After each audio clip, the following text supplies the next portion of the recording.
Matt Bernier, Dan Illman with another Pegasus World Cup Contender profile. We take a look at Charles Fipke's Seeking the Soul. This is a horse trained by Dallas Stewart. Most recently, we saw win a Grade 1 at Churchill Downs in the Clark Handicap. We're going to take a look at his run 2 starts back. This is at Keeneland, what kind of led him to bigger and better things under the lights at Churchill Downs.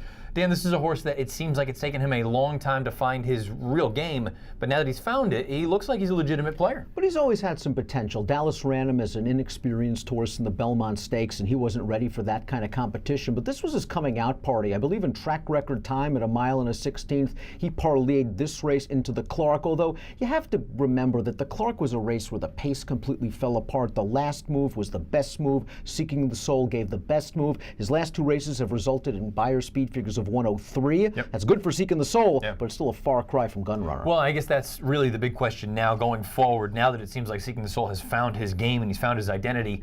Even if he gets a forward move, how much of a forward move can you expect, and is it enough to threaten the big horses? Well, we talked about what it might take to win this race from a buyer's standpoint. It might be around a 115, sort of Gunrunner's usual performance. Even if Seeking the Soul can improve a little bit in this race, I don't see it going to a 115. A late closer like him always has a puncher's chance. We know he likes the distance, but he's going to need a real pace collapse, I think, to shock everybody and win it, and I'm kind of against him hitting the board. You're against hitting the board, and I really think that's going to be the key for many of these horses that we talk about in these contender profiles. We know Gunrunner is here and everyone else is going to be notches or 2 or 3 below. The question now becomes, how do you make money if you really believe that Gunrunner is going to win? Seeking the Soul, he's coming into his own, may not be quite ready for the stage like this, but certainly one to keep an eye on as we go into 2018.